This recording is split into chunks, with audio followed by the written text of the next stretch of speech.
దేవుని వాక్యాన్ని చదువుకొని ప్రభుని ఆరాధించి దేవుని వాక్యం కొరకు సిద్ధపడదాం. ఈరోజు మన కొరకు ఏర్పాటు చేయబడిన దేవుని వాక్య భాగం 1 పేతురు 2వ అధ్యాయం 11 నుంచి 15 వచనాల వరకు అందరం కలిపి చదువుదామండి. 1 పేతురు 2వ అధ్యాయం 11 నుంచి 15 వచనాల వరకు అందరం కలిపి చదువుదాం. ప్రియులారా, మీరు పరదేశులను యాత్రికులై ఉన్నారు గనుక ఆత్మకు విరోధంగా పోరాడు శరీరాశలను విసర్జించి అన్ని జనులు మిమ్మల్ని ఏ విషయంలో దుర్మార్గులను దూషింతురో ఆ విషయంలో వారు మీ సత్క్రియలను చూచి వాటిని బట్టి దర్శన దినమున దేవుని మహింపచ్చినట్లు వారి మధ్యన మంచి ప్రవర్తన గలవారై ఉండవలనని మిమ్మల్ని బ్రతిమాలుకుంటున్నాను. మనుషుల్ని నియమించు ప్రతి కట్టడకును ప్రభువు నిమిత్తమై లోబడి ఉండుడి. రాజు అందరికీ అధిపతి అనియు నాయకులు దుర్మార్గులకు ప్రతిదండన చేయుటకును సన్మార్గులకు మెప్పు కలుగుటకును రాజు వలన పంపబడిన వారనియు వారికి లోబడి ఉండుడి. ఎలా అనగా మీరిట్లు మేలు చేయవారై అజ్ఞానంగా మాట్లాడు మూర్ఖుల నోరు మూయుట దేవుని చిత్తం. దేవుడి వాక్య భాగాన్ని దీవించిన ప్రేమ కలిగిన మా ప్రభువా, మీకు పరిశుద్ధ నామానికి స్తుతులు స్తోత్రాలు వందనాలు. ఇంతవరకు ప్రభా మా పాటల ద్వారా, మా సాక్ష్యముల ద్వారా, మా అర్పణల ద్వారా మా ఆరాధన స్వీకరించిన దేవా, ఈ సమయంలో నీ వాక్యాన్ని మేము ధ్యానించినట్టుగా నీ వాక్యమైన ప్రభా నాయన ద్వారా ప్రభామైన ప్రోత్సాహపరచబడినట్లు ప్రభా మా జీవితాలు మార్చుకోవటానికి యోగ్యమైన రీతిలో ప్రభా నీ బలను సమీపించటకు మీరు కృప చూపించమని యేసు నామంలో ప్రార్థిస్తున్నాం తండ్రి, ఆమేన్. మంచిది. ఉదయకాల సమయంలో మరి ఫ్రాన్స్ అన్న మరి ఒక 3 days కూడా మనతో పాటు ఉండి అనేక రకాలుగా మరి అందరిని ఎంకరేజ్ చేశాడు. తర్వాత ఎంతో చక్కటి సహవాసం మనం కలిగి ఉన్నాం. మరి వదిలిపెట్టడం కష్టమే కానీ but this is the finishing touch. Okay అన్నా రండి. సంఘస్థులందరికీ కూడా thank you so much for your encouragement. నేను కూడా గడిచిన 2 దినాలు మీతో చాలా సహవాసాన్ని ఎంజాయ్ చేశాను. మీతో వాక్యం పంచుకున్నప్పుడు మీకు చెప్పడమే కాకుండా నేను కూడా చాలాసార్లు I was edified through the word. కాబట్టి దాన్ని బట్టి దేవునికి వందనాలు. అండ్ మీ అందరు కూడా నేర్చుకోవాలనే ఆశతో వచ్చారు అండ్ మంచిగా నేర్చుకున్నారు. దేవుడు మీకున్నటువంటి ఆశను తన వాక్యం ద్వారా తీర్చినందుకు దేవునికి మహిమ. నేర్చుకున్న వారందరూ కూడా వీలైనంత త్వరగా దాన్ని అప్లై చేసుకోవడానికి జ్ఞాపకం చేసుకుంటే అది మీ జీవితాలకు ఆశీర్వకరంగా ఉంటుంది. ఇంగ్లీష్లో ఒక మంచి సామెత ఉన్నదండి. Your talk walks and your walk talks, but your walk talks louder than your talk. ఇది మీకు వింటే చాలా కన్ఫ్యూజింగ్ ఉన్నది కదా, మళ్ళీ చదువుతా. Your talk walks, your walk talks, but your walk talks louder than your talk. మీ నడత మాట్లాడుద్దంట. మీ మాటలు కూడా నడుస్తాయి. మన మాటలు నడుస్తాయి, మీ నడత మాట్లాడుద్ది. కానీ మీ మాటలు నడిచిన దానికంటే కూడా మీ నడత గట్టిగా మాట్లాడుద్ది అని అంటారు. మన మాటల్లో కూడా యేసయ్య ప్రేమను ప్రకటించవచ్చు అండ్ దానికి ప్రభావం ఉంటుంది. కానీ మీ జీవితం మారకపోతే, మీ జీవితాన్నే యేసయ్య మార్చకపోతే మీరు ఎన్ని మాటలు చెప్పినా పెద్ద ప్రయోజనం లేదండి. మీరు మాట్లాడడం కంటే కూడా యేసయ్యను వెంబడిస్తూ మీ జీవితంలో ఆ మారిన జీవితాన్ని చూపించినప్పుడు your walk talks louder than your talk. మీ నడత, మారిన జీవితం మీ మాట కంటే చాలా ప్రభావితంగా ఈ సమాజాన్ని ఇన్ఫ్లుయెన్స్ చేస్తుంది. నేను గడిచిన 2 దినాలుగా ఆది సంఘం నుండి మనం నేర్చుకోవాల్సిన కొన్ని పాఠాలు, ఆత్మీయంగా ఆరోగ్యంగా ఉండే సంఘానికి ఉండవలసిన 6 లక్షణాలు గడిచిన 2 దినాలు చెప్పినాను. ఈరోజు 7వ లక్షణం చెప్పి నేను ముగిస్తాను. సో మొట్టమొదటి లక్షణం, మరి మీలో ఎంతమంది లాస్ట్ 2 days వచ్చారో నాకు తెలీదు. మీరు వస్తే మీకు గుర్తుంటుంది అనుకున్నాను, లేకపోయినా నేనే మీకు జ్ఞాపకం చేస్తాను. నంబర్ 1, మొదటి లక్షణం ఆత్మీయంగా ఆరోగ్యంగా ఉండే సంఘంలో ఉండాల్సిన లక్షణం ఏంటంటే సంఘంలో ఉన్న ప్రతి వారు కూడా శిరస్సుతో డైరెక్ట్గా పర్సనల్గా సంబంధం కలిగిన వారు మాత్రమే సంఘంలో సభ్యత్వం కలిగి ఉంటారు. వాళ్ళు only those who have a direct relationship with Jesus Christ, మారు మనసు కలిగి యేసయ్యతో వ్యక్తిగతంగా సంబంధం ఉన్న వాళ్ళను సంఘంలో సభ్యత్వం ఇచ్చినప్పుడు వాళ్ళు దేవునితో సంబంధం ఉంది కాబట్టి ఆత్మీయ కార్యాన్ని చేయడానికి సిద్ధంగా ఉంటారు. అది మొదటి లక్షణం. రెండవ లక్షణం, ప్రతి వాళ్ళు, పాస్టర్ ఒక్కడే కాదు, నాయకులే కాదు, సంఘంలో ఉన్న ప్రతి వారు కూడా వాక్యాన్ని ధ్యానిస్తారు. వాక్యాన్ని ధ్యానించి దాన్ని జీవితంలో అన్వయించుకుంటారు. ఎవ్రీబడి, సంఘస్థులందరూ కూడా, చదువు వచ్చిన వాళ్ళు కూడా చదువు రాని వాళ్ళు కూడా వాక్యాన్ని ధ్యానించాలా, విన్న వాక్యాన్ని అన్వయించుకోవాలా. అది రెండవ లక్షణం. మూడో లక్షణం, ఆసక్తితో వాళ్ళు ప్రార్థన చేసినారు. ఆసక్తితో ప్రార్థన చేసినారు అండ్ ప్రార్థన చేసిన దాని గురించి విశ్వసించారు. That God will answer their prayers. ఇది మూడో లక్షణం. నాలుగో లక్షణం, వాళ్ళు సహవాసానికి వాళ్ళు సమర్పించుకున్నారు.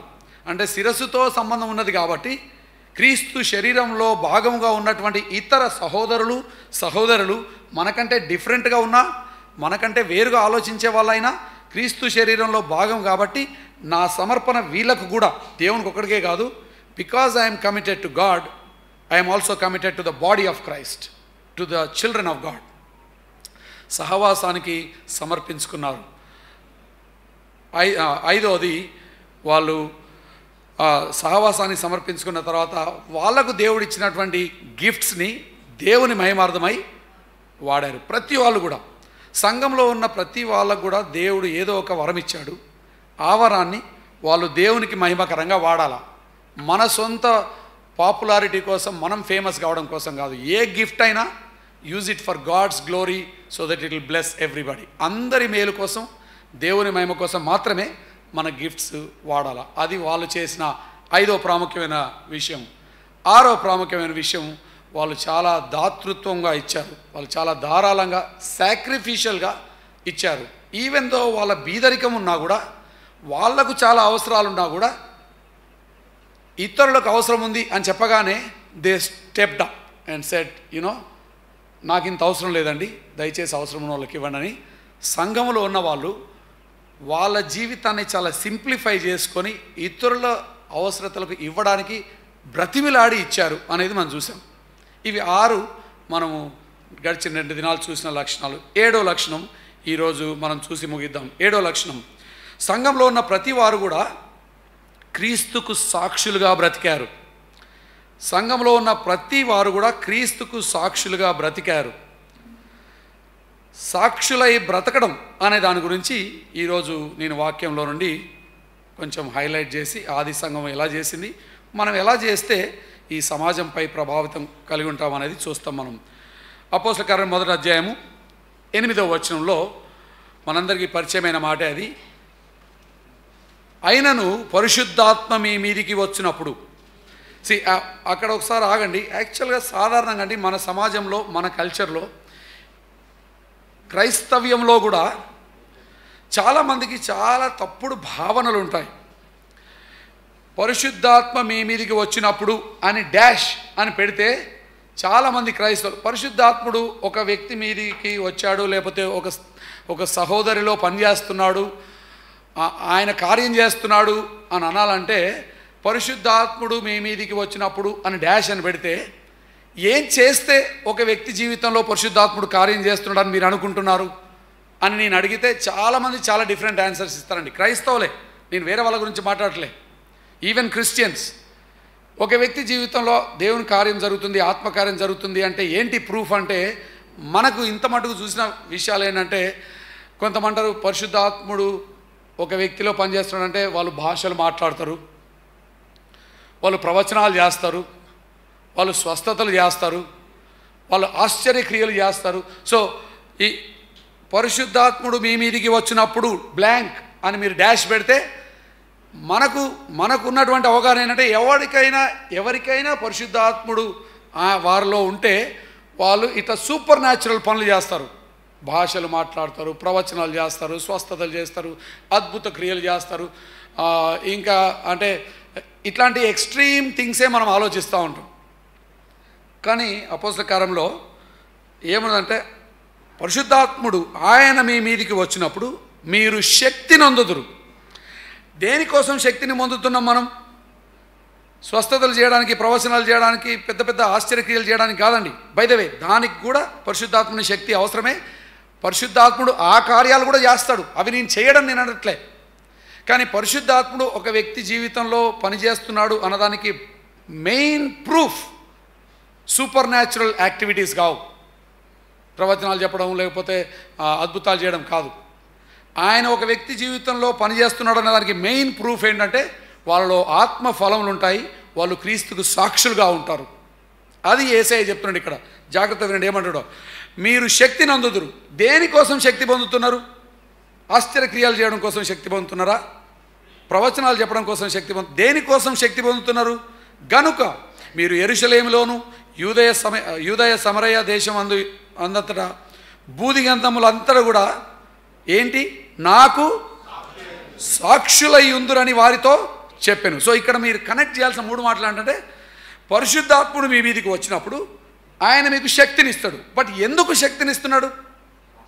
ఎందుకు శక్తిని ఇస్తున్నాడు? ఆ లాస్ట్ సాక్షులై ఉండుటకు శక్తిని ఇస్తున్నాడు. సాక్షులై ఉండడం అనేది వేరు, సాక్ష్యం చెప్పడం అనేది వేరు. ఈరోజు ఒక సిస్టర్ ఇక్కడికి వచ్చి నిలబడి సాక్ష్యం చెప్పింది కదా. ఇట్స్ అ వండర్ఫుల్ థింగ్ అండి. మీ జీవితాల్లో ఏమేం చేస్తున్నాడు దేవుడు అనేది సాక్ష్యం చెప్పడం మన విశ్వాస జీవితంలో ఒక చాలా మంచి అలవాటు. అది ఇతరులను ప్రోత్సహించడం కోసం, నీ జీవితంలో ఏమవుతుందో చెప్పడం కోసం. బట్ సాక్ష్యం చెప్పడం వేరు, సాక్షులుగా బ్రతకడం వేరు. ఇక్కడ వాక్యం ఏం చెప్తుంటే, పరిశుద్ధాత్ముడు మీ మీదికి వచ్చినప్పుడు ఆయన మీకు శక్తిని ఇస్తాడు. బట్ ఆయన శక్తిని ఇవ్వడానికి మెయిన్ కారణం ఏంటో తెలుసా? మీరు సాక్షులై బ్రతకడం కోసం, డిఫరెంట్గా బతకాలండి. ఇంతకాలం మీరు ఒకలాగా బతికారు, యేసయ్య మీ జీవితంలోకి వచ్చారు కాబట్టి యూ విల్ లివ్ డిఫరెంట్లీ. మీరు ఒక వేరే ఉద్దేశంతో బ్రతుకుతారు, వేరే విధంగా బ్రతుకుతారు. ఆ తేడా ఎప్పుడైతే సమాజం గమనిస్తుందో, ఈ లోకం ఎప్పుడైతే ఒకప్పుడు నువ్వు ఇట్లా ఉంటివి కదా, ఒకప్పుడు మీరు ఇలా చేసేవాళ్ళు, మీకు ఇట్లాంటి అలవాట్లు ఉండేవి, ఇట్లుండేవి, ఇప్పుడు ఏంటి నువ్వు మారిపోయినావు, ఈ మార్పును వాళ్ళు గమనించాలి. సో బైబిల్ ఏమంటే, పరిశుద్ధాత్మ దేవుడు మనకు శక్తిని ఎందుకు ఇస్తారంటే ఆశ్చర్యక్రియలు చేయడం కోసం కాదండి. బై ద వే, ఆశ్చర్యక్రియలకు నేను వ్యతిరేకిని కాదు. I believe in super natural activities. ఇప్పుడు కూడా దేవుడు చేస్తాడు ఆ పనులు. కానీ అది ఆయన మెయిన్ బిజినెస్ కాదు. ఆయన మెయిన్ బిజినెస్ ఏంటో తెలుసా? జీవితాలు మార్చడం, మారిన జీవితాన్ని ఈ లోకానికి సాక్షులుగా వాడుకోవడం. పరిశుద్ధాత్మ యొక్క main business to change lives and to use your changed lives as a witness for this dark world. ఈ అంధకారమైన లోకంలో మారిన మీ జీవితం చిన్న చిన్న జ్యోతులుగా, వెలుగులుగా వెలగాలన్నది దేవుని ఉద్దేశం. ఆది సంఘంలో అండి, సువార్త ప్రకటించడం అనే పనిలో సువార్తను ప్రకటించే వాళ్ళు కొంతమందే ఉన్నారు. కానీ ఈ సువార్త ప్రకటించక ముందే యేసయ్యను ఎంతమంది నమ్మారో వాళ్ళందరూ కూడా సమాజంలో కలిసిపోయి వాళ్ళు ఏ పని చేస్తున్నారో అదే పని చేస్తున్నారు, కానీ డిఫరెంట్గా బ్రతుకుతున్నారు.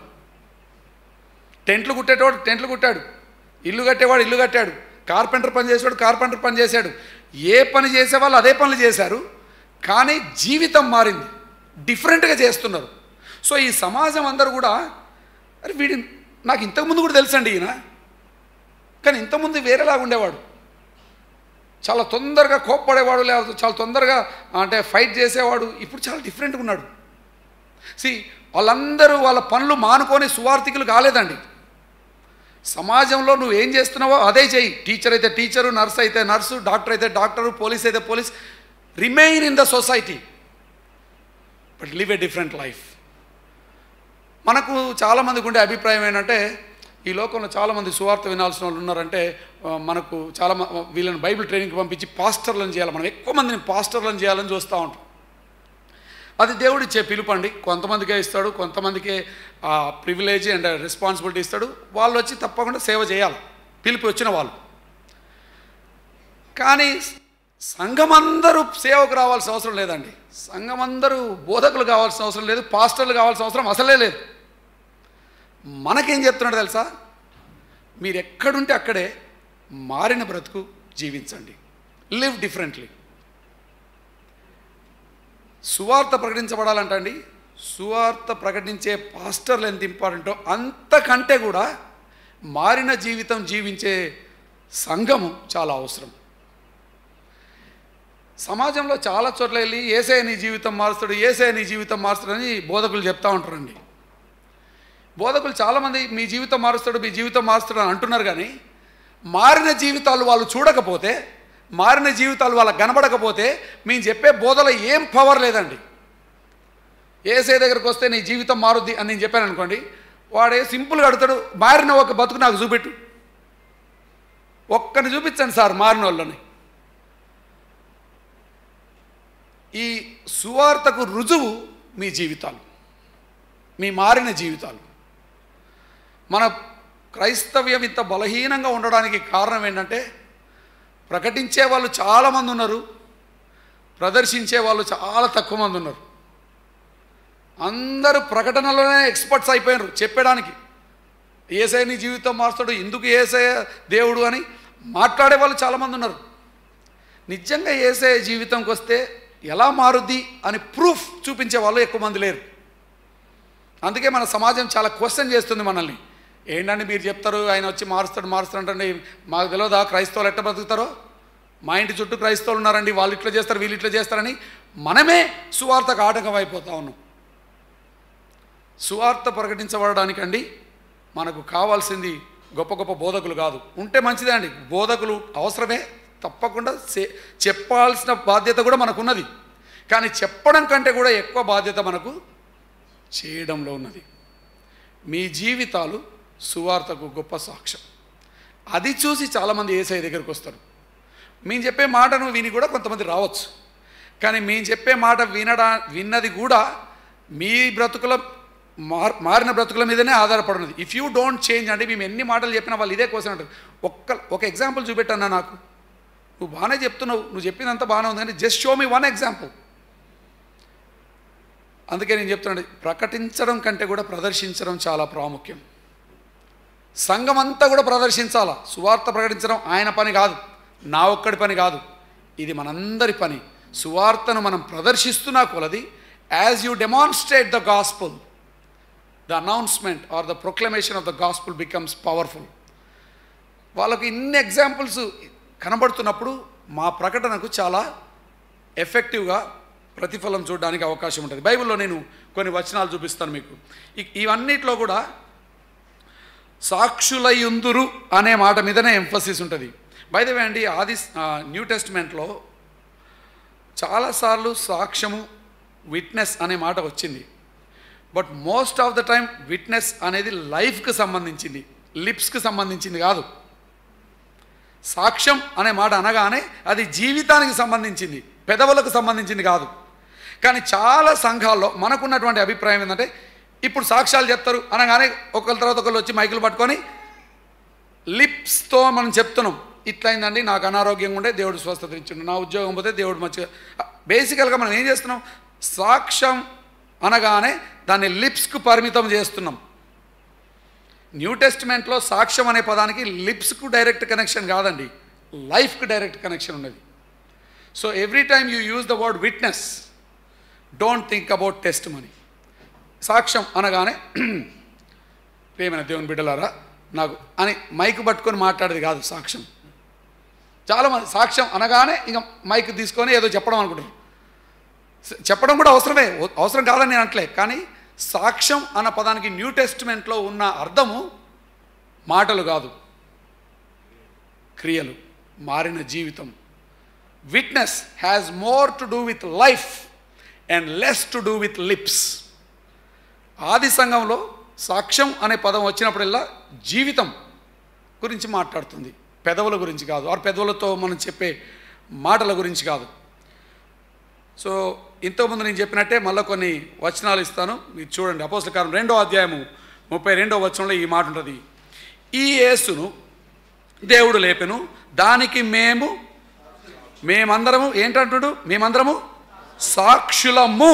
ఓకే, సాక్ష్యం చెప్తాం కాదు, సాక్ష్యం చెప్తాం అనట్లే, సాక్షులము. దిస్ ఈజ్ అవర్ లైఫ్, మేమే సాక్షులం, వీఆర్ విట్నెసెస్. మన మాటలు కాదు, మా జీవితాలు సాక్ష్యం. ఓకే, మేము సాక్షులము. 3వ అధ్యాయం 15వ వచనం, సేమ్ అపోస్తల కార్యంలో 3వ అధ్యాయం 15వ వచనం.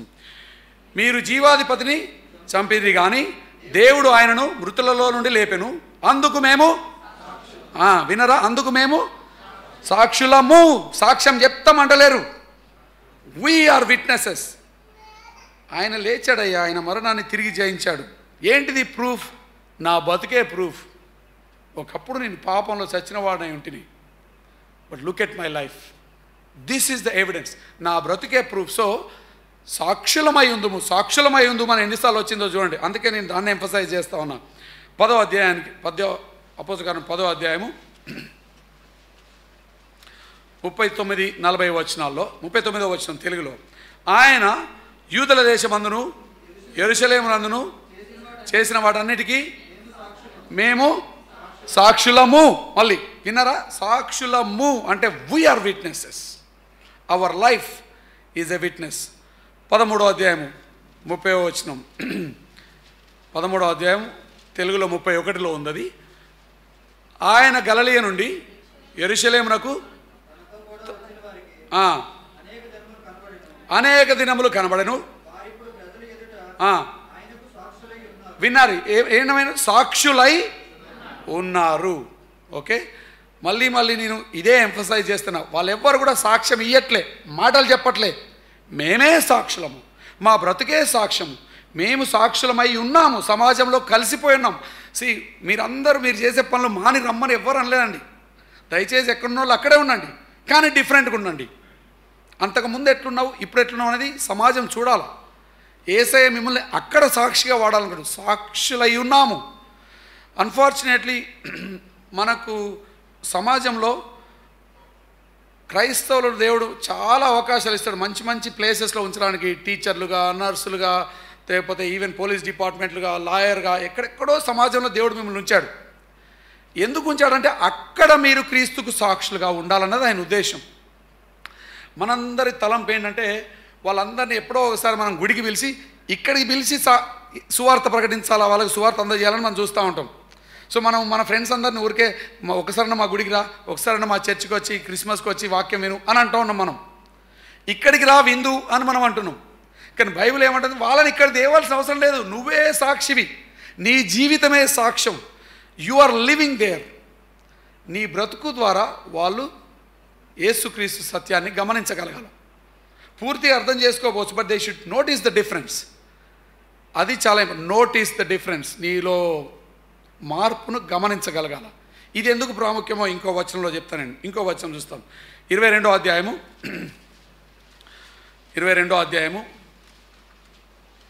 14-15 వచనంలో. నీ యాక్చువల్ ఎండింగ్లో ఉన్నది, నీవు కన్నవాడిని గూర్చియు విన్నవాడిని గూర్చియు ఆయనకి ఏమై ఉందువు. ఓకే, ఇప్పుడు మీకు చూపించిన వచనాలన్నింటిలో సాక్ష్యం అనేది పెదవులకు సంబంధించింది కాదు, మాటలకు సంబంధించింది కాదు, జీవితానికి సంబంధించింది. అర్థమైంది కదా మీకు అది? So it is your life that speaks. Your walk talks louder than your talk. మీ పెదాలు కూడా పలుకుతాయి, కానీ మీ ప్రవర్తన, మీ బ్రతుకు పలికినంత గట్టిగా మీ పెదవులు పలకలేవు.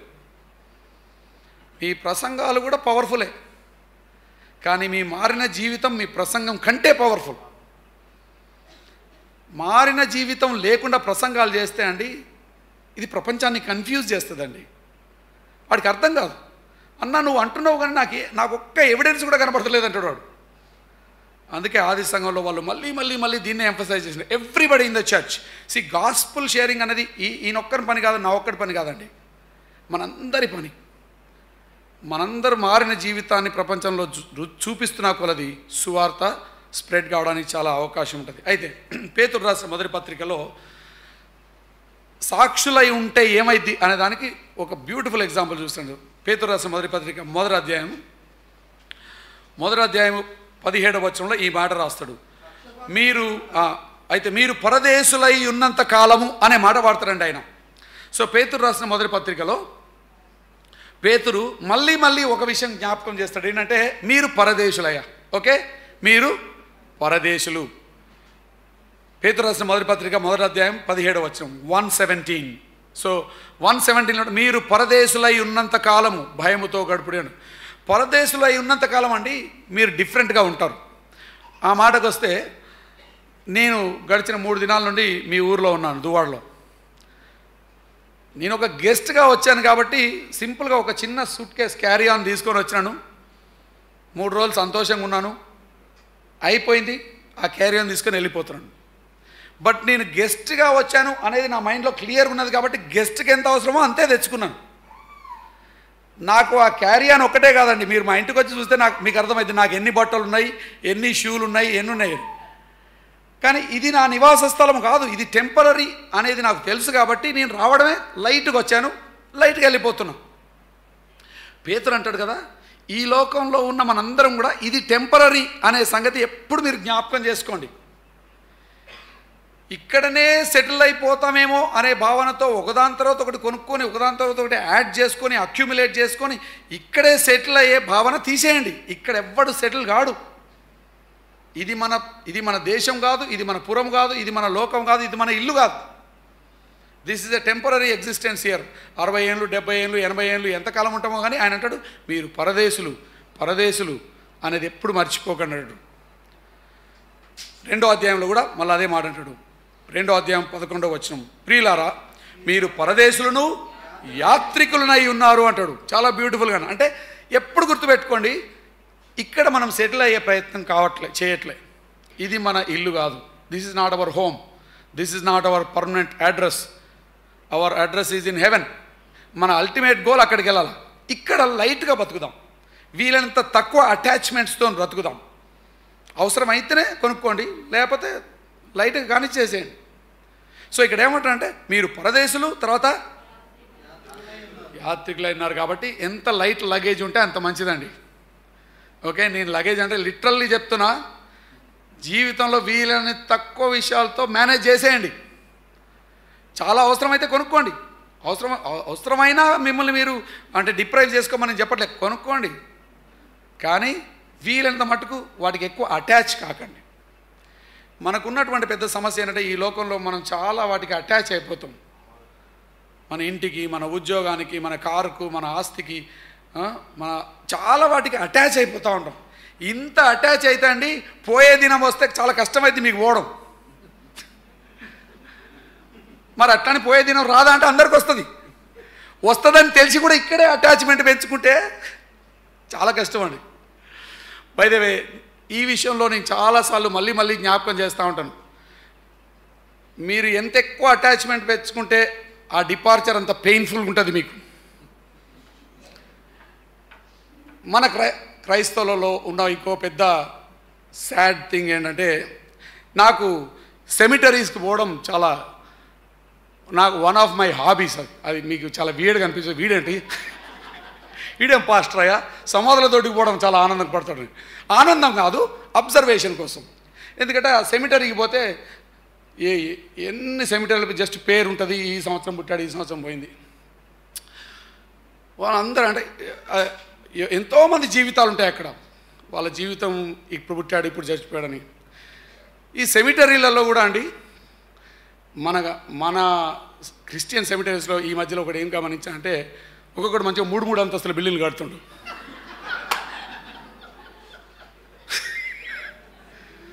బతుకున్నప్పుడు కట్టుకున్నాడు 3 అంతస్తుల బిల్డింగ్. సచ్చినోడికి 3 అంతస్తుల బిల్డింగ్ ఎందుకు? అడిగి మంచి పాలిష్ బండల మీద బండలు వేసి దాని మీద ఇంకొక అంతస్తు 3 అంతస్తులు అయితే. ఒకసారి రిటర్న్ ఒక సెమిటరీ పోతే అఫ్కోర్స్ వాళ్ళకి చాలా డబ్బులుంటే ఇంకా మనం స్పెండ్ చేయాల్సిన విషయాలు చాలా ఉన్నాయండి. ఈ నిజంగా సమాధి మీద స్పెండ్ చేయాల్సిన అవసరం అయితే లేదు. ఒకవేళ మీరు ఆల్రెడీ చేస్తే ఇప్పుడు ఏం చేసేది ఏం లేదులే. కానీ సమాధుల మీద ఎక్కువ పైసలు పెట్టాల్సిన అవసరం లేదు. మేము ఒక చర్చ్లో మా ఫ్రెండ్ ఒక చనిపోతే నేనే ఫ్యూనరల్ చేయడానికి వెళ్తే మేము గమనిస్తున్నాము, కొత్తగా కట్టినారు 3 అంతస్తుల బిల్డింగ్. 3 అంతస్తుల బిల్డింగ్ ఎందుకు కట్టిన నాకు తెలియదు. నేను మా సంఘస్థులతో చెప్పిన, యేసయ్య వస్తే అందరికంటే లాస్ట్కు లేచేటోడు వీడే. ఎందుకంటే వాడు ఈ బండలన్నీ జరుపుకొని లేచేసరికి అందరు ఎత్తపడతారు, వీడైతే పోడు. ఏం సెటిల్ అవుతారండి అంతగానో? సెటిల్ కాకండి. పేతురు అంటాడు,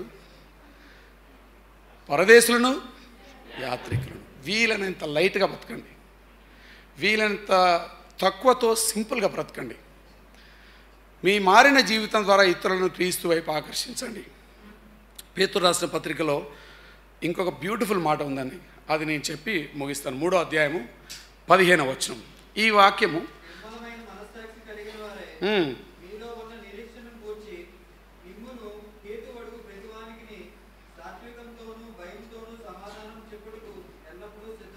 ఎల్లప్పుడూ సిద్ధంగా ఉండమని.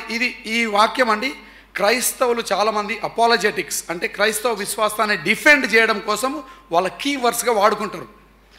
ఏంటంటే ఎవరు ఎప్పుడు నిన్ను నీ విశ్వాసానికి హేతు అడిగినా నువ్వు జవాబు చెప్పడానికి రెడీగా ఉండాలా అని. ప్రతి ప్రశ్నకు దేవుడు ఉన్నాడా లేడా అంటే ఎవిడెన్స్ ఏంటి, సైన్స్ ఇట్లా ఉంటుంది ఎవిడెన్స్ ఏంటి అనేది అన్నీ తెలుసుకొని ఉండాలి, చెప్పడానికి సిద్ధంగా ఉండాలనేది చాలామంది క్రైస్తవ apologists or defenders of our faith emphasize చేస్తూ ఉంటారు. కానీ ఇక్కడ ఒక చాలా ఇంపార్టెంట్ మాట ఉన్నదండి. ఇంపార్టెంట్ మాట ఏంటంటే పేతురు ఏమంటున్నాడంటే, మీరు పరదేశులను యాత్రికులుగా బతికితేలే, మీరు డిఫరెంట్గా బతికితే, ఆ డిఫరెంట్గా బ్రతకడం అన్నది ఈ సమాజాన్ని ఎంత ఆకర్షిస్తుందంటే వాళ్ళు ఆపుకోలేకుండా వాడే వచ్చి నిన్ను అడుగుతాడట, అన్న నువ్వు ఎందుకు డిఫరెంట్గా ఉన్నావు, అక్క నువ్వు ఎందుకు డిఫరెంట్గా ఉన్నావు, నీకు కూడా అన్యాయం అయింది కదా, మీ ఇంట్లో కూడా నిన్ను అన్యాయం చేసినారు, లేకపోతే నీ ఉద్యోగంలో నీకు అన్యాయం చేసినారు, నీకు ఇన్ని కష్టాలు ఉన్నాయి కదా, ఎందుకు నువ్వు ఇంకా ఇంత సమాధానంగా ఉన్నావు, ఎందుకు ఇంత క్షమించగలుగుతున్నావు, ఎందుకు ఇంత ప్రేమించగలుగుతున్నావు. వాళ్ళు గమనించి వాళ్ళు వచ్చి మిమ్మల్ని అడగాలట. ఏమని అడగాల?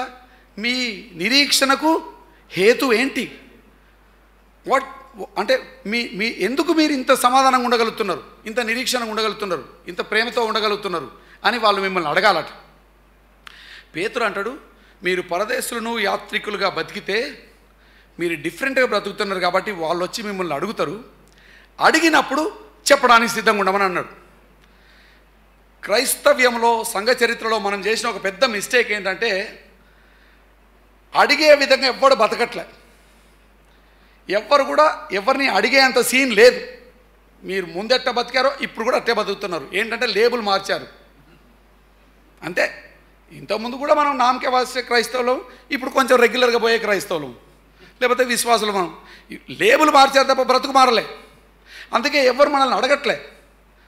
అడగకపోయినా మీరు సువార్త చెప్పే ప్రయత్నం చేస్తున్నారు, అడగకపోయినా బలవంతంగా వాళ్ళకు మా దేవుడే నిజమైన దేవుడు, యేసయ్యని నమ్ముకోండి అని మీరు గట్టిగా ప్రకటిస్తున్నారు. పేతురు అంటుండగా అక్కడే వచ్చిందయ్యా ప్రాబ్లం. అడగకపోయినా అరిస్తే ఎవరికైనా తలకనొప్పి లేస్తుంది, వాడికి న్యూసెన్స్ అనిపించుద్ది. వాడు అడిగేటట్టు మీ బ్రతుకు మారితే వాడే వచ్చి మిమ్మల్ని అడుగుతాడా, ఏమండి నేను చాలా కాలం నుండి ఒక విషయం నిన్ను అడగాలనుకుంటున్నా, వాట్ ఈస్ ద డిఫరెన్స్, ఎందుకు అందరిలాగా మీరు చేయట్లేదు, అందరిలాగా మీరు లంచాలు తీసుకోరు, అందరిలాగా మీరు అంటే అందరి గురించి గాసిప్ చేయరు, అందరిలాగా ఎందుకు చేయరు మీరు అని వాళ్ళు మిమ్మల్ని అడగాలట. అడిగినప్పుడు ఆయన అంటాడు, అప్పుడు వారు మిమ్మల్ని అడిగినప్పుడు ఏం చేయమన్నాడు, మీ హృదయంలో ఉన్న మీ నిరీక్షణ గురించి మీరు అప్పుడు హేతు ఇవ్వండి. వాళ్ళు అడిగినప్పుడు మీలో ఉన్న నిరీక్షణను మిమ్మును వారు అడిగినప్పుడు మీరు నిరీక్షణ గురించి చెప్పండి. ఈరోజు నేను మీకేం చెప్పాలనుకున్నానండి, వాళ్ళు అడిగేటట్టు బ్రతకండి. ఉరికురికిపోయి అందరికీ సువార్త చెప్పకండి. చాలాసార్లు మనం ఎవాంజలిజం అంటే కనబడ్డోనికెల్లా ట్రాక్ ఇచ్చి ఏదో ఇచ్చి బలవంతంగా చెప్పి మార్చి ప్రయత్నం చేస్తున్నాం. మీరు అవన్నీ కూడా చేద్దురులే, కానీ దానికంటే ముందు చేయాల్సింది ఒకటి ఉన్నది. పరదేశులము యాత్రికులము, వీ డోంట్ బిలాంగ్ హియర్. సింపుల్గా బ్రతకండి, మారిన జీవితం ప్రదర్శించండి. వాళ్ళే వచ్చి అడుగుతారు, ఏంటి సార్ మీలో డిఫరెన్స్? అప్పుడు చెప్తారు, అయ్యా ఒకప్పుడు నేను కూడా నీలానే ఉంటిని, యేసయ్య నా జీవితాన్ని మార్చాడు, యేసయ్య నీ జీవితం కూడా మారుస్తాడు, ఇది నా నిరీక్షణ. సాక్షులై ఉంటిరి. అందుకే ఆది సంఘంలో క్రైస్తవ్యం చాలా ఫాస్ట్గా స్ప్రెడ్ అయిందండి. వాళ్ళకు టెక్నాలజీ లేదు, యూట్యూబులు లేవు, ఇట్లా పెద్ద పెద్ద మైకులు లేవు, ఏమీ లేవు. ఆర్డినరీ పీపుల్, బట్ లోకాన్ని తల్లక్రిందులు చేశారట వాళ్ళు. ఎందుకో తెలుసా? మారిన బ్రతుకులున్నాయి, తర్వాత అడిగినప్పుడు ప్రకటించారు వాళ్ళు. ఇప్పుడు సంఘంలో మారిన బ్రతుకులు లేవు, అడక్కపోయినా ప్రకటించేటోళ్ళు ఎక్కువైంది. అందుకే క్రైస్తవం ఒక పెద్ద హెడేక్ అయి కూర్చుంది చాలామంది సమాజానికి. అందుకే ఇంత వ్యతిరేకత వస్తుంది మనకి. ఎందుకంటే వాడు వద్దన్నా చెప్తున్నాడు. మన జీవితం మారితే అండి వాళ్ళే వచ్చి అడుగుతారు. పేతురు అంటాడు, మీలో ఉన్న నిరీక్షణ వాళ్ళకి చెప్తురు, కానీ అడిగేదాకా ఆగండి, అడిగేటట్టు బ్రతకండి, పరదేశులను యాత్రికులనై ఉన్నారన్నది జ్ఞాపకం పెట్టుకోండి. హడ్సన్ టైలర్ అనే మిషనరీ చైనాకు వెళ్ళాడండి. చైనా అనేది పూర్తిగా కమ్యూనిస్ట్ దేశం. అక్కడ అసలు దేవుడే లేడని నమ్ముతారు వాళ్ళు. అట్లాంటి దేశంలో హడ్సన్ టైలర్ వెళ్ళి సువార్త ప్రకటించడానికి అక్కడికి వెళ్ళి వాళ్ళ భాష నేర్చుకుంటుండు, వాళ్ళ ఆహారం తినడానికి నేర్చుకుంటుండు, వాళ్ళ వస్త్రధారణ నేర్చుకుంటుండు, అట్లా అన్నీ నేర్చుకుంటా ఉన్నాడు. రాను రాను స్లోగా ఆయన అవకాశం వచ్చినప్పుడల్లా వాళ్ళు వచ్చి అడిగినప్పుడు వాళ్ళకు సువార్త కూడా చెప్పడం స్టార్ట్ చేశాడు. చైనీస్ పీపుల్ కొంతమంది యేసయ్యను వెంబడించడం స్టార్ట్ చేస్తున్నారు. ఇట్లా జరుగుతున్నప్పుడు కమ్యూనిస్ట్ గవర్నమెంట్, చైనీస్ గవర్నమెంట్ వాళ్ళు ఏం చేశారంటే ఒక జర్నలిస్ట్ని హైర్ చేశారు, ఒక డిటెక్టివ్ని హైర్ చేసి వాడికి ఒక ఉద్యోగం ఇచ్చారు. నీకు ఒకటే ఒక పని, ఈ తెల్ల ఆయన వచ్చి మన చైనీస్ వాళ్ళందరికీ ఏదో సువార్త చెప్పి ఏదో మాయ మాటలు చెప్పి మారుస్తున్నాడు. నువ్వు వెళ్ళి ఆయన జీవితాన్ని బాగా అబ్జర్వ్ చేయి. ఏం మోసం చేస్తున్నాడు ఆయన, ఏం మాయ మాటలు చెప్తున్నాడు, ఏం చెప్తే మనోళ్ళు యేసయ్యను వెంబడిస్తున్నారు. నువ్వు వెళ్ళి బాగా అబ్జర్వేషన్ చేసి దాని గురించి ఒక మంచి డాక్యుమెంట్ రాసి ఒక బుక్ పబ్లిష్ చేద్దాం. క్రైస్తవులు చేస్తున్నటువంటి మోసం, క్రైస్తవులు ఎట్లా ఎక్స్ప్లాయిట్ చేస్తారు బీదరికాన్ని, పేదవాళ్ళను అని ఒక బుక్ రాద్దామని ఒక మంచి నాస్తికుడు అయినటువంటి జర్నలిస్టులు సెలెక్ట్ చేసుకున్నారు వాళ్ళు. ఆడు నాస్తికుడు, దేవుని నమ్మడు.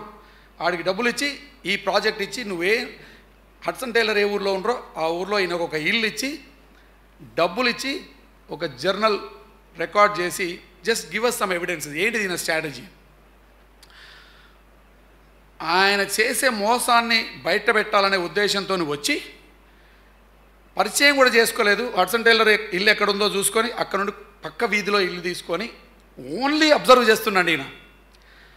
నెలలు అబ్జర్వ్ చేస్తూ ఉండు, రాస్తూ ఉండు. ఆయన పొద్దున్న లేస్తాడు, ఎప్పుడు లేస్తాడు, ఏం చేస్తాడు, ఏం చేస్తున్నాడు అన్నీ రాస్తూ ఉండు. నెలలు అబ్జర్వ్ చేసినాక, చాలా నెలలు అబ్జర్వ్ చేసినాక ఆయన సొంతగా రాసిన మాట నేను మీకు చదువుతాను. ఆథర్ చాలా కాలం రీసెర్చ్ చేసి ఒక్కసారి కూడా హడ్సన్ టైలర్ ఈయనకు సువార్త చెప్పలేండి. ఈయన నెలలు పక్క సందులో ఉన్నాడు, కానీ హడ్సన్ టైలర్ ఒక్కసారి కూడా ఈయనకు సువార్త చెప్పలే. ఈయన చాలాసార్లు హడ్సన్ టైలర్కి హాయ్ అంటే ఆయన కూడా హాయ్ అన్నాడు, అంతేగాని ఆయనంతా ఆయన ఈయనకేం చెప్పలే. ఎంతోమందికి సహాయం చేస్తూ ఉన్నాడు. ఆయన బ్రతుకును చూసినాక ఈయన ఫైనల్గా ఈయన రీసెర్చ్ చేసి ఫైనల్గా రాసిన మాట ఏంటంటే, I watched Hudson tailors life very closely. Hudson tailor జీవితాన్ని చాలా జాగ్రత్తగా చూశానండి. ఒక్కడికి కూడా సువార్త చెప్పట్లేదు, ఒక్కడికి కూడా బియ్యం ఇవ్వట్లేదు, లేకపోతే ఫ్రీ పైసలు ఇవ్వట్లేదు, ఏమి సహాయం చేయట్లేదు, ఎవరిని మ్యానిపులేట్ చేయట్లేదు ఆయన. కానీ అందరినీ ప్రేమిస్తున్నాడు, అందరినీ పలకరిస్తున్నాడు, అందరి అవసరాల్లో ఆయన పోయి సహాయం చేస్తున్నాడు. అందరు పోయి ఆయనను అడుగుతుంటే ఆయనని ఏం అడిగితే అది ఆయన చేస్తున్నాడు, అంతేగాని ఆయనంతా ఆయన పోయి ఎవరికి ఏం చేయట్లేదు అని చెప్పి ఆయన ఈ మాట రాస్తారండి. It has become extremely difficult for me to write against Hudson Taylor with a clear conscience. నా మనస్సాక్షి ఒప్పుకుంటలేదు హడ్సన్ టైలర్ మోసం చేస్తున్నాడని రాయడానికి.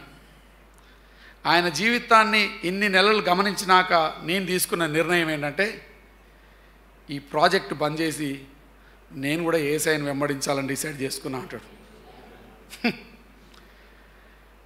ఇన్ని నెలలు ఆయన జీవితాన్ని చూసినాక నాకు ఒకటే అర్థమైంది, సార్ ఈ ప్రాజెక్ట్ వేస్ట్ ప్రాజెక్ట్. ఆయన ఎవరిని మ్యానిపులేట్ చేస్తలేడు, మోసం చేస్తలేడు, బలవంతం చేస్తలేడు, జస్ట్ యేసయ్య ప్రేమ చూపిస్తున్నాడు. ఆయన బ్రతుకు ఎంత పవర్ఫుల్గా ఉందంటే వీళ్ళే పోయి అడుగుతున్నారు. ఈయన అంటాడు, it has become extremely difficult for me to right. I drop my pen and I become a follower of Jesus Christ. రాసే పెన్ను పడేసి యేసయ్యను వెంబడించడం స్టార్ట్ చేశానంట. వారు యేసయ్యకు సాక్షులై ఉన్నారు. యేసయ్యకు కావాల్సింది ఆయనను వెంబడించేవాళ్ళు. మారిన జీవితం మనం సమాజంలో చూపిస్తే అండి వాళ్ళే అడుగుతారు. అడిగేదాకా ఆగుదాం, అడిగినప్పుడు చెప్దాం. అట్లా యేసయ్య సువార్త చాలా తొందరగా అంధకారమైన దేశాల్లో కూడా, ఈవెన్ రిమోట్ ప్లేసెస్ కూడా వెళ్తుంది. But it will only start with a changed life. ఆది సంఘంలో ఉన్న ప్రతి ఒక్కరు కూడా వారికి ఓ సాక్ష్యం ఉండిందండి. They had a changed life and they lived a life that glorified God. మీరు కూడా అందరూ దేవుని నామమహిమార్థమై మీ జీవితం ద్వారా క్రీస్తుకు మంచి సాక్షులై ఉండాలని ఆశిస్తూ ప్రార్థన చేసుకుందాం. ప్రేమగల తండ్రి, ఈరోజు మాతో మాట్లాడినందుకు వందనాలు. మరి ఒకసారి ప్రభా, మరి చాలాసార్లు మేము సాక్ష్యం చెప్పడానికైతే సిద్ధమవుతున్నాం, కానీ మరి మా జీవితాలు నిజంగా మారాయా, మమ్మల్ని చూస్తున్న వారు ఎవరైనా మమ్మల్ని అడిగే విధంగా జీవిస్తున్నామా లేదా అని మరి ఒకసారి మాతో మాట్లాడినందుకు వందనాలు. మేము యాత్రికులము, మరి పరదేశులము అని జ్ఞాపకం చేసుకొని వీలైనంత సింపుల్గా ఈ లోకంలో జీవిస్తూ మా మారిన జీవితం ద్వారా క్రీస్తుకు మహిమ తెచ్చేవారంగా సువార్త మేము మా మాటల ద్వారా కాదు కానీ మా చేతల ద్వారా మారిన జీవితం ద్వారా ప్రకటించడానికి సహాయం చేయమని గ్రేస్ బ్యాప్టిస్ట్ చర్చ్లో ఉన్న ప్రతి సభ్యురాలు కూడా, సంఘ కాపరి నాయకులందరూ కూడా మా ప్రకటన కంటే క్రీస్తు ప్రేమ ప్రదర్శన చాలా ఇంపార్టెంట్ అని జ్ఞాపకం పెట్టుకొని నీ ప్రేమను ప్రకటించేవారుగా ఉండడానికి సహాయం చేయండి. ప్రకటన కంటే ముందు మా జీవితాలు సువార్తను ప్రదర్శించేదిగా ఉండడానికి సహాయం చేయమని యేసునామములో ప్రార్థన అడిగి వేడుకొంచున్నాం తండ్రి. మనం దేవుని వాక్యాన్ని కనుక గమనిస్తే రెండు కనబడతాయి. ఒకటి టీచింగు, రెండోది ఎగ్జాంపుల్. అంతే కదమ్మా. విచిత్రం ఏంటంటే టీచింగ్కి రాకముందే ఎగ్జాంపుల్ వచ్చింది. తెలుసా మీకు? ధర్మశాస్త్రం ఎప్పుడు వచ్చింది? నిర్గమకాండంలో వచ్చింది. మరి ఆది కాండంలో ఉన్నటువంటి వాళ్ళందరికీ వాడు ఎట్లా బతికారు? ధర్మశాస్త్రం కూడా లేనప్పుడు.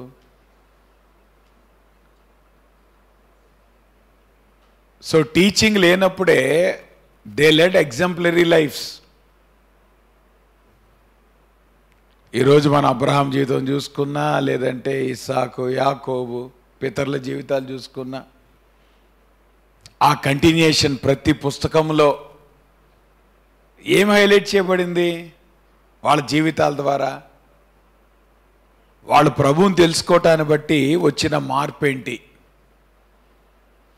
ఆ మార్పును బట్టి వాళ్ళ సమాజాన్ని ఎట్లా ప్రభావవంతంగా వాళ్ళ జీవితం ఒక ఇన్ఫ్లుయెన్స్ అయ్యింది.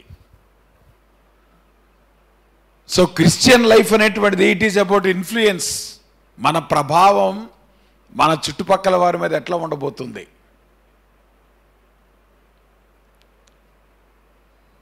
ప్రాబ్లం ఏంటంటే ఈ రోజున మనం మారిన జీవితానికి ప్రాధాన్యత ఇవ్వకుండా డబ్బా కొట్టడానికి ప్రాధాన్యత ఇస్తున్నాం. అందుకే డబ్బా కొడుతుంటే అది గిలగిల సౌండ్ వస్తుంది, కానీ వాడికి ఏం అర్థం కావట్లే. See, when you don't have life and you share the gospel, it's only making a noise. నువ్వు శబ్దం చేస్తున్నావు అంతే, వాడికి ఏం అర్థం కావట్లే, వాడికి ఏం ఎక్కట్లే. అందుకే వాడు ఇరిటేట్ అవుతున్నాడు. అదే గనక మన మార్పు నొందిన జీవితాన్ని జీవిస్తూ ఉంటే వాడు ప్రభావితమవుతాడు. పౌలు గారు కూడా దగ్గర మీరే మా పత్రికలై ఉన్నారు. దాని అర్థం ఏంటి? బైబిల్లో 66 పుస్తకాలని కంక్లూడ్ చేశాడు. కంక్లూడ్ చేశాడా? 66 పుస్తకాల నిండా ఎవరున్నారు? Teaching, example, teaching, example, teaching, example. ఇప్పుడు ఆ పుస్తకాన్ని కనుక మనం ఎక్స్టెండ్ చేస్తే ఆ పేజీలోకి ఎవరు రావాలి? మాట్లాడరేంటమ్మా? ఇప్పుడు బైబిల్ని కనుక మనం ఎక్స్పాండ్ చేసామనుకోండి, 66 పుస్తకాలు మించి కనుక వాటికి మనం యాడ్ చేసుకుంటూ వెళ్తే దానిలో ఎవరి జీవితాలు రాయబడాలి? మన జీవితాలు అట్లా రాయబడే పరిస్థితులు ఉన్నాయా? అసలు మన గురించి ఏం రాస్తారు? మెమోరియల్ సర్వీస్ చెప్పేదన్నీ అబద్ధాలే, ఎక్కువ శాతం అబద్ధాలు చెప్తారు.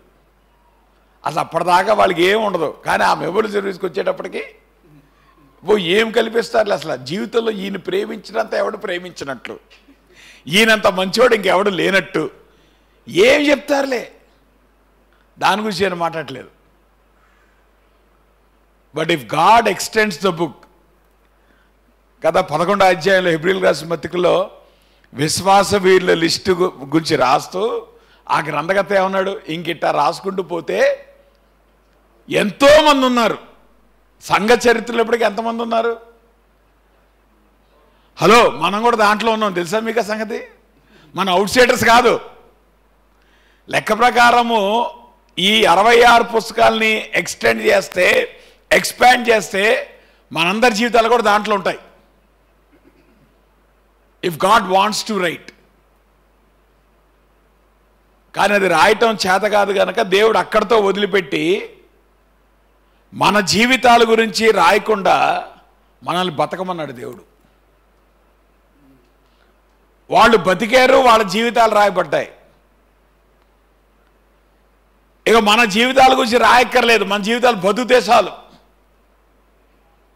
And that is the influence that we can make.